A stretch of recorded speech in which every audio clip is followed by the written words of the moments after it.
नमस्कार, मी परमेश्वर सुरवसे, प्रशिक्षक आर्ट ऑफ लिव्हिंग. तुमचं या वेलनेस वेबिनार मध्ये हार्दिक स्वागत करतोय. आता आपण पाहिलं की वेलनेस म्हणजे काय ही संकल्पना आपण पाहूयात. बऱ्याच लोकांना वाटतं की वेलनेस म्हणजे की मी शारीरिक तंदुरुस्त आहे, मला कोणतीही शारीरिक व्याधी नाही, असं जेव्हा आपल्याला वाटतं तेव्हा आपण समजतो की मी स्वास्थ्य आहे किंवा मी निरोगी आहे. परंतु ही संकल्पना फारच थोडीशी आहे स्वास्थ्याबद्दल. स्वास्थ्य म्हणजे काय, तर आयुर्वेदामध्ये सांगितलं की स्वस्थस्य, जो आपल्या स्वतःमध्ये स्थित आहे. कशामध्ये? तर आपल्या आत्म्यामध्ये. जो स्वतःच्या आत्म्यामध्ये स्थित आहे ना, तो आहे स्वस्थ. मग याचे किती किती पार्ट झाले बघा. एक आहे, पहिला आहे शरीर. शरीर, आपण शारीरिक दृष्ट्या तंदुरुस्त असलं पाहिजे, कोणतीही व्याधी नसली पाहिजे, हा एक भाग झाला. दुसरा भाग आहे तो म्हणजे काय, की आपण मानसिक दृष्ट्या आपण ताण मुक्त असलं पाहिजे, तणाव मुक्त असलं पाहिजे. म्हणजे शरीर आलं, मन आलं, त्याच्या पुढे जाऊन आपला जो आत्मा आहे ना, तो पण खूप महत्वाचा घटक आहे. कारण कोणताही रोग शरीराला होण्याच्या आधी ना 50% आधी आत्म्यामध्ये रोग प्रवेश करतो आणि मग हळूहळू आपल्या शरीरामध्ये त्याचे सिम्पटम्स दिसायला लागतात. शरीर म्हणजे काय, तर फक्त आरसा आहे, की तुम्हाला काहीतरी व्याधी झाली हा दाखवण्याचा आरसा आहे. लक्षात आलं? तर स्वास्थ्य ही जी संकल्पना आहे ना, ती अशी संपूर्ण सर्वार्थाने सर्वांगीण संकल्पना आहे. शरीर, मन आणि तुमचा आत्मा या सर्वांचं संतुलन साधणे म्हणजे स्वास्थ्य. याला म्हणतात स्वास्थ्य. ही अशी सर्वांगीण व्याख्या आहे. आजपर्यंत आपल्याला स्वास्थ्याची फारच थोडी संकल्पना होती, परंतु आता तुम्हाला कळालेलं असेल की स्वास्थ्य ही काही साधी गोष्ट नाही. आणि स्वास्थ्यामध्ये सगळ्यात महत्वाची गोष्ट आहे ती म्हणजे तुमची इम्युनिटी, ज्याला रोग प्रतिकार शक्ती असे म्हणतात. आपली जर रोग प्रतिकार शक्ती चांगली असेल तर आपण कोणत्याही रोगाला चांगल्या प्रकारे लढा देऊ शकतो. आणि तुमची इम्युनिटी किंवा रोगप्रतिकार शक्ती वाढवण्यामध्ये तुमच्या आहाराची खूप महत्वाची भूमिका आहे. तुम्ही जे विश्रांती घेता, झोप, त्याचीही खूप महत्वाची भूमिका आहे. आणि आपण जो करतो व्यायाम दररोज, एक्झरसाइज, तो पण खूप महत्वाचा आहे. आहाराचे, आपल्या आरोग्याचे हे 3-4 स्तंभ आहेत. तुमचा आहार आहे, झोप आहे, तुमचा व्यायाम आहे आणि तुमचा दृष्टिकोन आहे. असे अनेक संदर्भ वेलनेस या स्वास्थ्याच्या पाठीमागे आहेत. अगदी डिटेल्स मध्ये आपण या वेलनेस प्रोग्राम मध्ये जाणारच आहोत, परंतु ही वेलनेसची आपली व्याख्या आहे, हा आधार आहे आपला वेलनेसचा. मग आता मला सांगा, आजकालच्या युगामध्ये बऱ्याच प्रकारच्या आपल्याकडे डिशेस उपलब्ध आहेत. संपूर्ण अर्थाने, सर्वार्थाने अन्नधान्य उपलब्ध आहे. पूर्वीच्या पेक्षा, पूर्वी भूतकाळाचा विचार केला तर आज जास्त प्रकारे अन्नधान्य आपल्याकडे उपलब्ध आहे. पूर्वीपेक्षा जास्त दवाखाने, जास्त एक्सपर्ट्स लोक, स्पेशालिस्ट लोक, डॉक्टर्स आपल्याकडे आज उपलब्ध आहेत. परंतु पूर्वीपेक्षा रोगांची संख्या, मग हे सगळी इतकी अवेलेबिलिटी असताना, सुविधा असताना, रोगांची संख्या कमी व्हायला पाहिजे की नाही? परंतु तसं होताना दिसत नाही. आज एवढी सगळी सुविधा असली तरी रोगांची संख्या वाढत आहे. आज पहा तुम्ही, मधुमेह आहे, हृदयरोग आहे, हे जे वेगवेगळे रोग आहेत का नाही, हे रोगांची संख्या वाढते आणि दिवसेंदिवस माणसाचं जे आयुर्मर्यादा आहे ती कमी होत चाललेली आहे. याच्या पाठीमागचं कारण काय? आपली जीवनशैली आहे. आज जीवनशैली बदललेली आहे. तुमच्याकडे एवढं सगळं अन्नधान्य आहे, सगळे न्यूट्रिशन सगळे घेताय तुम्ही, तरी पण रोगग्रस्त काही लोक आहेत. काही लोक झोपेच्या गोळ्या घेतात, काहींना बीपीचा त्रास आहे, काहींना शुगरचा त्रास आहे. हे कशामुळे आहे? तर एक तर तुम्ही जे खाताय तुम्ही ते व्यवस्थित खात नाही, की ज्याला आपण संतुलित भोजन म्हणतो, ते करत नाही. किंवा तुम्ही संतुलित आहार घेताय परंतु तुमच्या शरीराची कॅपॅसिटीच नाही की तो आहार तुम्हाला पचवला जाईल शरीरामध्ये.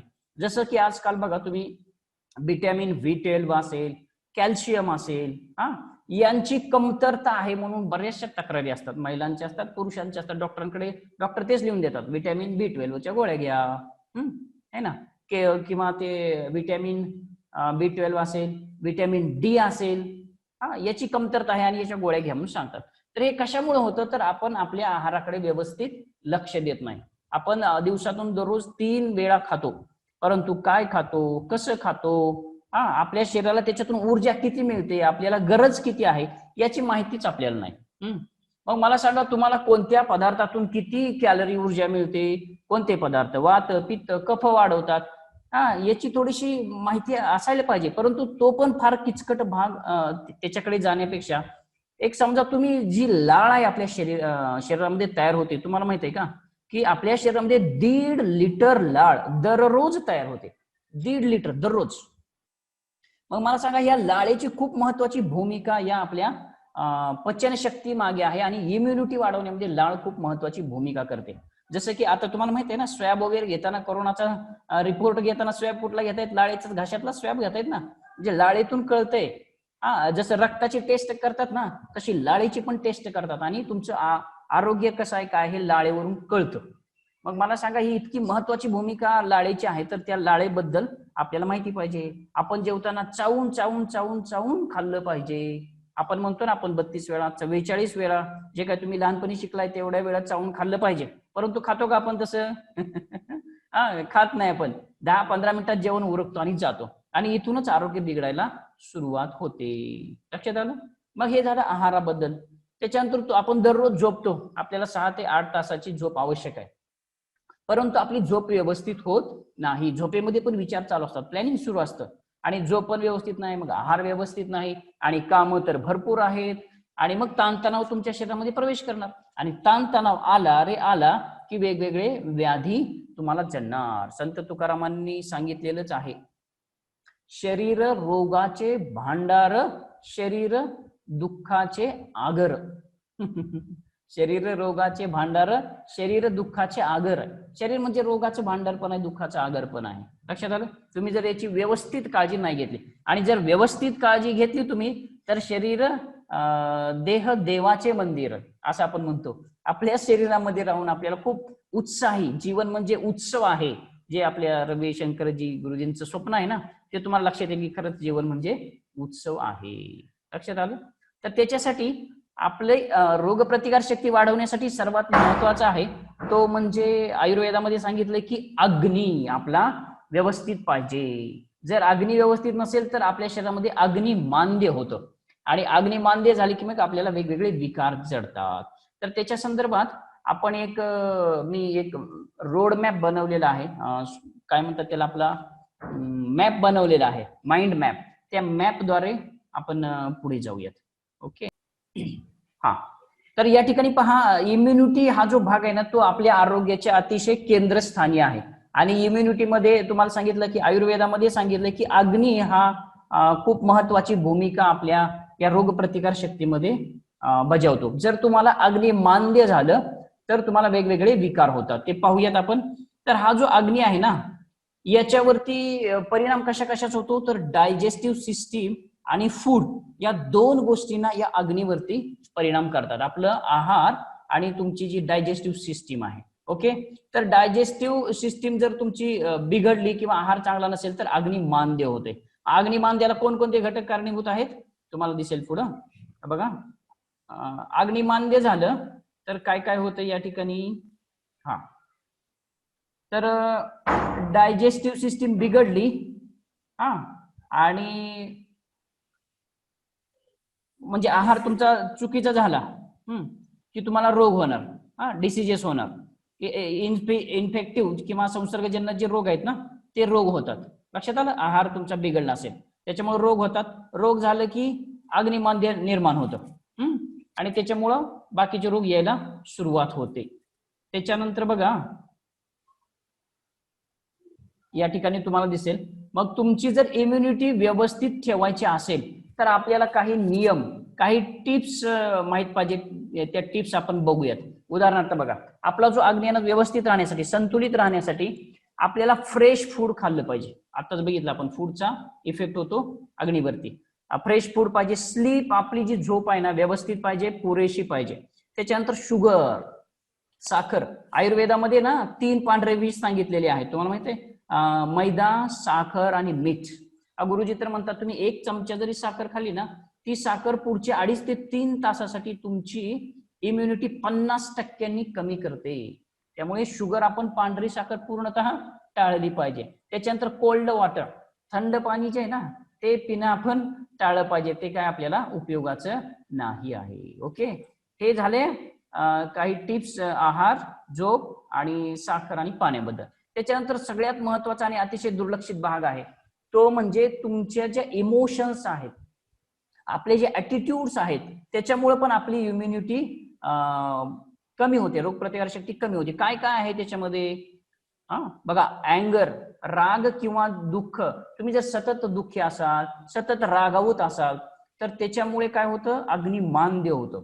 लक्षात आलं? आणि तुम्ही जर सतत आनंदी असाल तर तुमचे जे सेल्स आहेत आणि टिश्यूज आहेत ना, त्या निरोगी राहतात. आयुर्वेदामध्ये एक वाक्य दिले बघा, या ठिकाणी लिहिलंय मी, विषदः रोगवर्धनम.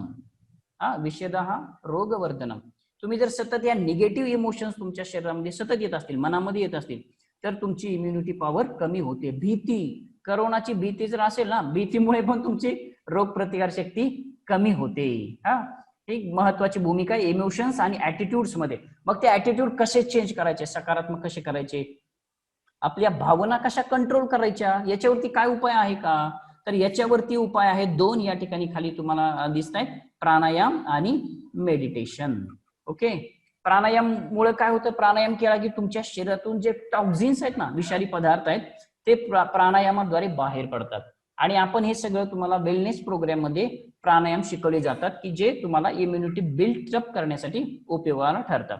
त्याच्यानंतर मेडिटेशनने काय होते? मेडिटेशन केलं की तुम्ही जे निगेटिव्ह थॉट्स आहेत ना, वरती पाहिलं आपण, ऍटिट्यूडचा, इमोशनचा परिणाम होतो. निगेटिव्ह थॉट्स पॉझिटिव्ह मध्ये मेडिटेशन केल्यामुळे बदलतात. कारण आपलं माइंड ना अगदी लेझर बीम जसं असतो ना, लेझर किरण, त्याच्यासारखं एकाग्र होतं आणि मग तुमची इम्युनिटी पॉवर वाढायला सुरुवात होते. मग तुम्ही म्हणाल हे सगळं कुठे मिळेल? तर त्याच्यासाठीच आहे आपला वेलनेस प्रोग्राम. लक्षात आलं? मग वेलनेस प्रोग्राम मध्ये काय काय आहे पहा, या ठिकाणी वेलनेस मध्ये काय काय तुम्हाला शिकायला मिळेल. तर वेलनेस प्रोग्राम मध्ये आयुर्वेदाने जी 5000 वर्षापूर्वीचा आपला आयुर्वेद आहे, प्राचीन आयुर्वेद, ज्याच्याकडे संपूर्ण जग आता पुन्हा एकदा आयुर्वेदाकडे वळलेला आहे. तुम्ही बघतायच, तुम्ही त्या वनस्पतीचा काढा प्या, तुळशीचा काढा प्या, अर्क घ्या, वगैरे वगैरे तुम्ही पाहताय. तर हे आयुर्वेद आपलं खूप प्राचीन शास्त्र आहे आणि त्या आयुर्वेदाचा मुख्य समावेश आपल्या वेलनेस प्रोग्राम मध्ये आहे. ओके, योग आहे, आयुर्वेद आहे आणि सगळ्यात महत्वाचं ज्ञान आहे. शारीरिक ज्ञान, आध्यात्मिक ज्ञान, या सगळ्यांचा समावेश या वेलनेस प्रोग्राम मध्ये आहे. तर पहिला मुद्दा आहे त्याच्यामध्ये दिनचर्या.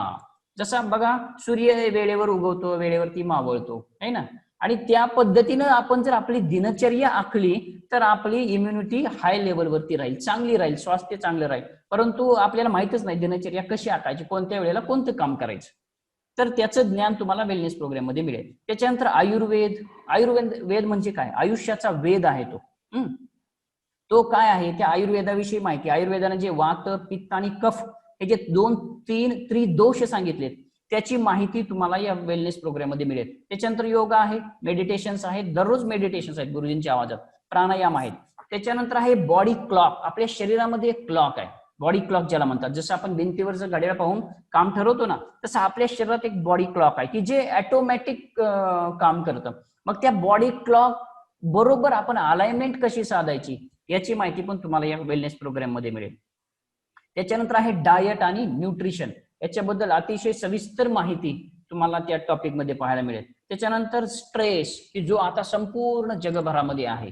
स्ट्रेस, करोनाची भीती आहे.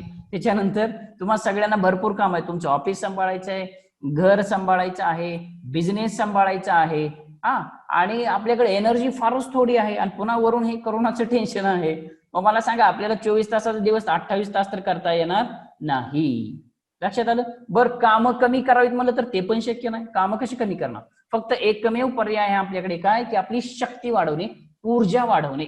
आणि तुम्ही जर तुमची ऊर्जा, शक्ती वाढवली तर तुम्ही या सगळ्या गोष्टींना फेस करू शकता आणि स्ट्रेस पण येऊ शकणार नाही. मग तो स्ट्रेस जरी आला तरी तो स्ट्रेस कशा पद्धतीने तो दूर करायचा किंवा त्याच्यापासून कसं पटकन मुक्त व्हायचं, याचे काही मार्ग, सोल्युशन्स की जे तुम्हाला करता येतील, सहज सोपे असे मार्ग तुम्हाला या वेलनेस प्रोग्राम मध्ये पाहायला मिळतील. त्याच्यानंतर लिम्फॅटिक सिस्टीम म्हणून एक आहे की जी अतिशय दुर्लक्षित आहे मेडिकल फील्ड मध्ये सुद्धा. त्याच्यावरती भर आहे आपल्या वेलनेस प्रोग्राम मध्ये. त्याच्याबद्दलची संपूर्ण माहिती तुम्हाला या वेलनेस प्रोग्राम मध्ये मिळेल. त्याच्यानंतर आहे वॉकिंग. अतिशय महत्वाचा जो विषय आहे ना, तो वॉकिंग म्हणजे काय? चालणे, आहे ना. तर आपण कसं चालायचं, कधी चालावं, किती वेळ चालावं आणि शास्त्रीय दृष्ट्या व्यायाम म्हणून चालताना काय काय आपण लक्षात घ्यायला पाहिजे त्याच्याबद्दलची माहिती, त्याचे व्हिडिओज हे वॉकिंग या पार्टमध्ये आहेत. त्याच्यानंतर स्लीपिंग आहे, स्लीपिंग झोप अतिशय महत्वाचं आहे. झोपेची पूर्वतयारी काय करायला पाहिजे, जसं की बघा झोपेच्या आधी आपले सगळे स्क्रीन बंद झाले पाहिजेत, मोबाईल बंद पाहिजे, लाईट ऑफ पाहिजे, डिम लाईट पाहिजेत, हा आपण मेडिटेशन केलं पाहिजे. या ज्या सगळ्या गोष्टी आहेत ना, या स्लीपिंग हायजीन ज्याला म्हणतो आपण, स्लीप हायजीन, त्याची माहिती मिळेल, त्याचा व्हिडिओ तुम्हाला पाहायला मिळेल. इटिंग हॅबिट्स आहेत, हेल्दी इटिंग हॅबिट्स, आपल्या चुकीच्या हॅबिट्स असतात बघा, त्याच्यामुळे आपण बऱ्याच वेळा आजारी पडतो. तुम्हाला मला सांगायला एक उदाहरण आवडेल. माझ्याकडे एक आर्ट ऑफ लिव्हिंगचा कोर्स करण्यामध्ये एक पेशंट माणूस आला आणि त्यांनी बऱ्याच तपासण्या वगैरे सगळीकडे केलेल्या होत्या, परंतु त्याला ना त्याचा आजारच दूर होत नव्हता. हा सगळ्या त्याच्या तपासण्या वगैरे, सगळ्या पोटाच्या टेस्ट वगैरे सगळ्या करून झाल्या, परंतु आजारच त्याचा दूर होत नव्हता. आणि अखेर त्यांनी डॉक्टरांनी सांगितलं की कोर्स करा आर्ट ऑफ लिव्हिंगचा. त्यांनी कोर्स केला आणि कोर्समध्ये मी विचारलं की बाबा तुमचा प्रॉब्लेम काय. ते म्हणले असं असं सर, सगळ्या टेस्ट केल्यात परंतु माझा पोटाचा विकार काय थांबत नाही. मग म्हणलं पोटाचा विकार म्हणलं की मी त्यांना विचारलं तुमचे जरा मला जेवणाच्या सवयीबद्दल सांगाल का तुम्ही. त्यांना विचारलं की तुम्ही कसं जेवता. त्यांनी सांगितलं सर गेले 5 वर्ष माझा एक नियम आहे, शिरस्त आहे. मी काय करतो, इकडे जेवणाचं ताट ठेवतो आणि शेजारी एक वर्तमानपत्र ठेवतो. माझं जेवण होईपर्यंत हे संपूर्ण वर्तमानपत्र मी वाचून काढतो. असा माझा दररोजचाच नियम आहे. आणि मला तिथेच त्यांचा प्रॉब्लेम सापडला. मी त्यांना म्हणलं तुम्ही काय करा, आपला कोर्स सुरू आहे ना तोपर्यंत हे बंद करा, वर्तमानपत्र बंद करा वाचायचं, नाहीतर तुमचं जेवण तर बंद करा. दोन्ही पैकी एक काम करा.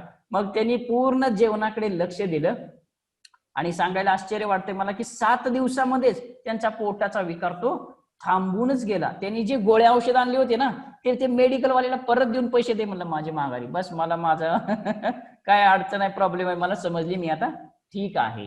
लक्षात आलं. तर अशा किरकोळ किरकोळ गोष्टी आहेत की ज्याच्याकडे आपण दुर्लक्ष करतो आणि मग आरोग्यावरती आपण भरपूर पैसे खर्च करतो. तेव्हा मी म्हणेन तुम्हाला की prevention is better than cure. प्रतिबंध हाच खरा उपचार आहे. आज बघा जर आपल्याला एखाद्या माणसाला जर कोरोना झाला तर त्या माणसाला किती लोक 40-40, 50-50 हजार रुपये आज जात आहेत उपचारावरती. आणि जरी उपचार झाला, जरी तुम्ही नीट झाला, तरी परत माणूस अधू ते अधूच होते, आहे का नाही. मग त्याच्यापेक्षा ते होऊच नये याची काळजी आपण घेतलेली चांगली आहे. कारण का, हेल्थ इज वेल्थ, आरोग्यम धन संपदा. आरोग्य हीच आपली संपत्ती आहे. परंतु आपल्या भारत देशामध्ये काय होते म्हणा, औषधाकडे लोक जास्त लक्ष देत आहेत, औषधांवरती पैसा खर्च करतायत, परंतु आरोग्यावरती फारच थोडा पैसा खर्च करत आहेत. त्यामुळे मी म्हणेन तुम्हाला आता सुसंधी आहे. आपला हा जो वेलनेस प्रोग्राम आहे ना, तो वेलनेस प्रोग्राम मध्ये इन्व्हेस्टमेंट करा, गुंतवणूक करा आरोग्यासाठी. तर तुम्ही आयुष्यभर या वेलनेस प्रोग्रामचा फायदा घेऊन तुमचं आरोग्य बिना डॉक्टरचे तुम्ही सगळे स्वतःचे डॉक्टर व्हाल. दिनचर्या तुम्ही सुधाराल, आहार पद्धती सुधाराल, व्यायाम काय करायचा हे शिकवलं जाईल आणि त्याची प्रॅक्टिस सुद्धा कंटिन्युअस आमच्या सोबत तुम्हाला करता येईल. गेले 45 दिवस आम्ही त्याची प्रॅक्टिस कंटिन्यू ठेवलेली आहे. ओके. तर अशा पद्धतीनं हा वेलनेस प्रोग्राम आपला 5 दिवसाचा प्रोग्राम आहे. त्यामध्ये तुम्ही सहभागी व्हावं अशी माझी तुम्हाला विनंती आहे आणि त्याच्यासाठीच हा प्रोग्राम आपण या ठिकाणी आयोजित केला होता. ओके. तर आता आपण काय करूया, थोडंसं प्रॅक्टिकल करून पाहूया याच्या संदर्भात. हा, सगळे रेडी आहेत का? विश्राम करूया थोडा वेळ.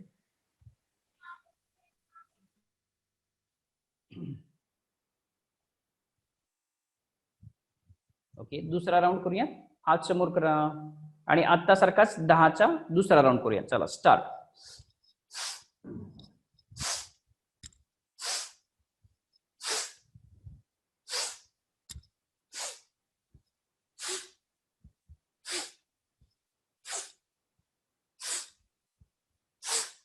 आणि विश्राम.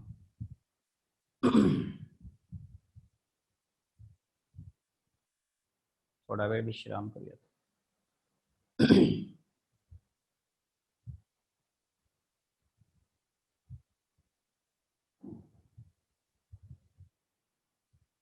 लास्ट राऊंड करूया. तिसऱ्या राऊंड साठी तयार, हात पुढे करा 10 वेळा. तिसरा राऊंड करूया.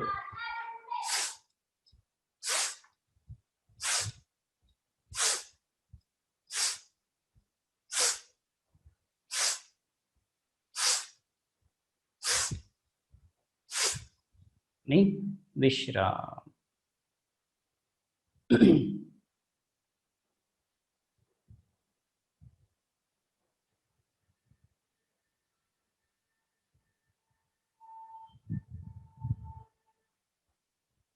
सावकाशपणे डोळ्यावरती अंधार करूयात आणि आपले डोळे उघडूयात.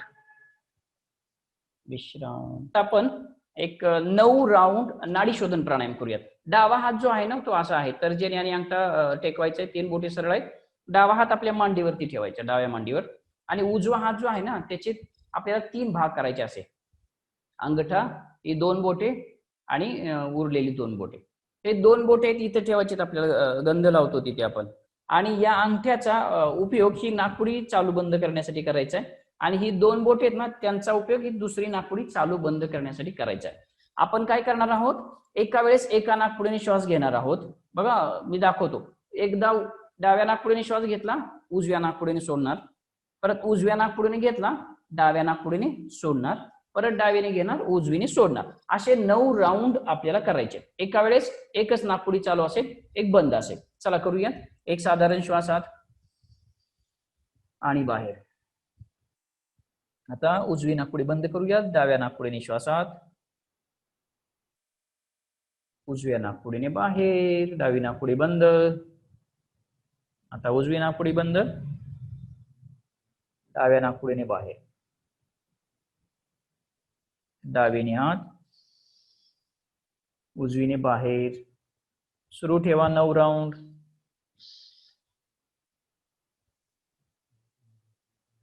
श्वासाकडे लक्ष देऊयात.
डाव्या नाकपुडीने श्वास सोडत विश्राम करूयात. डोळे बंद आहेत, पाठीचा कणा ताठ आहे.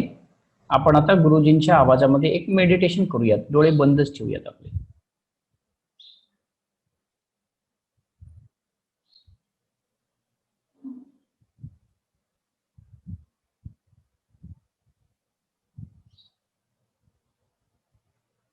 परमपूज्य श्री श्री रविशंकरजी यांच्या आवाजामध्ये आपण मेडिटेशन करूयात.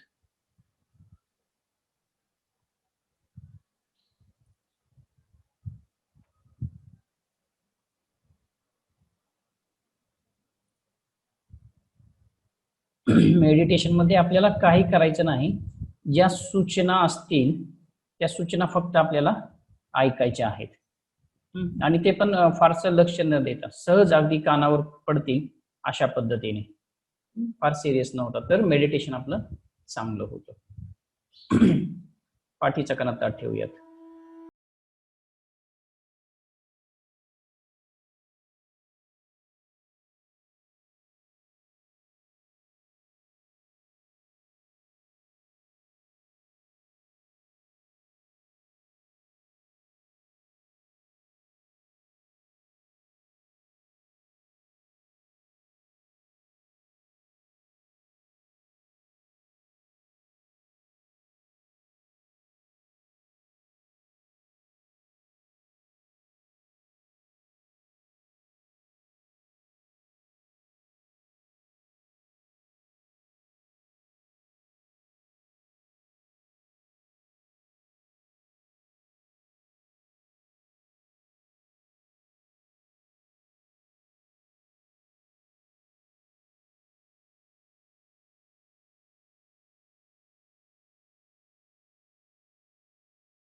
If you're feeling a sense of loss, grief, jealousy, or love, just let it be. Have your attention on the stomach, liver, आपलं abdomen, लक्ष पोटाकडे. navel areas.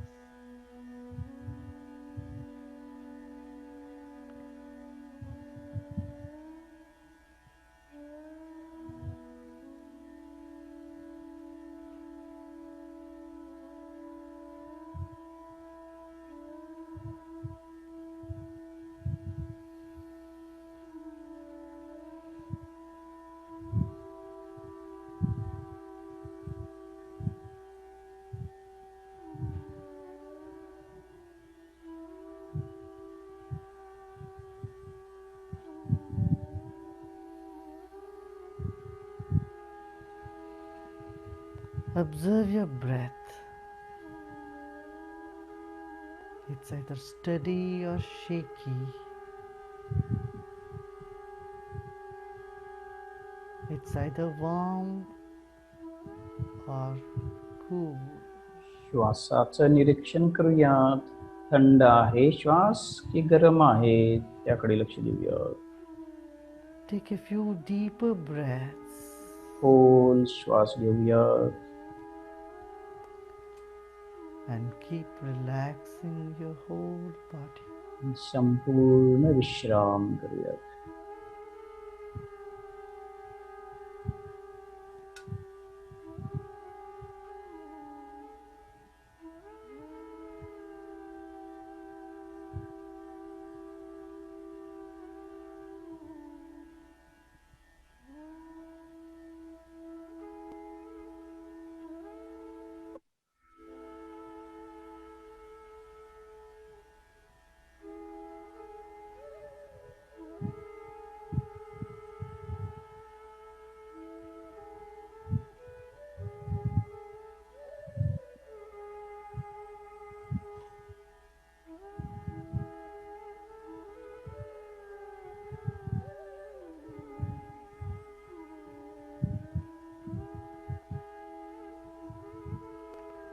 Dive into that sense of loss.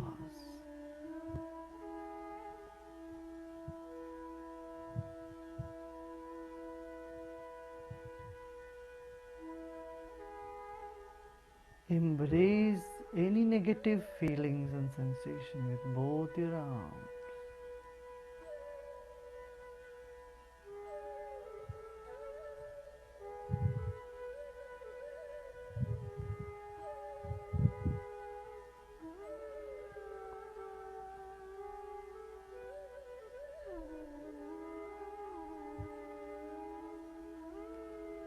Embrace all the negative feelings, restlessness, discomfort. Once again, take a deep breath with a smile and breathe out with a smile.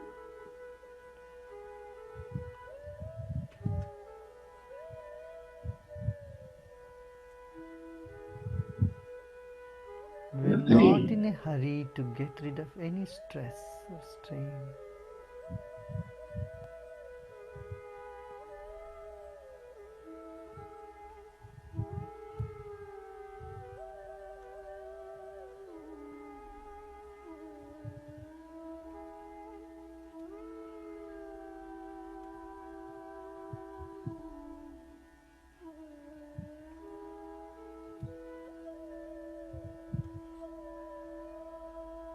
Will assimilate the stress and transform them.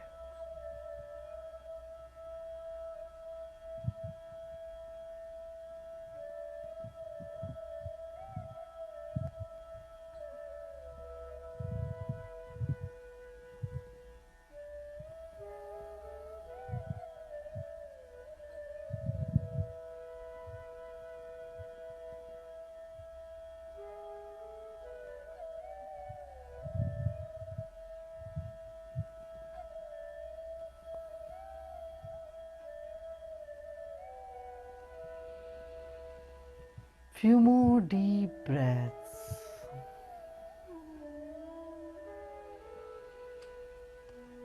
For our breath can bring metamorphosis.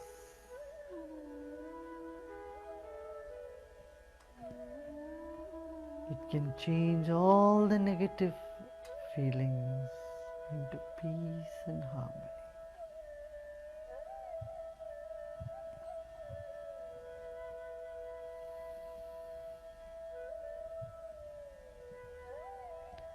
Become aware of your mind.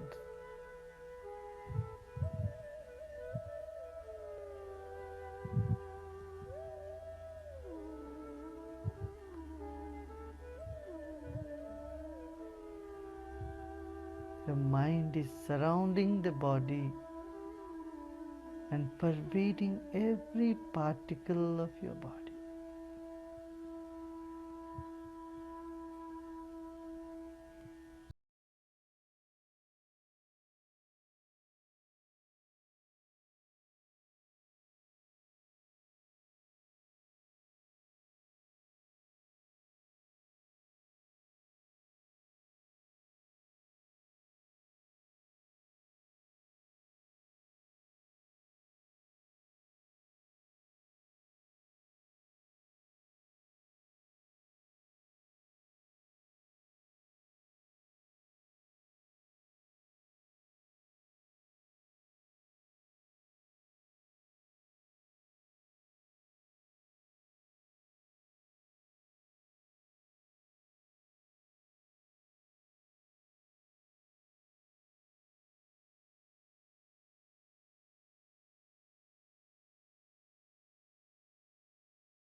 you slowly breathe out, may open your eyes. सावकाशपणे डोळ्यावरती अंधार करत अंधारामध्ये आपले डोळे उघडू शकता.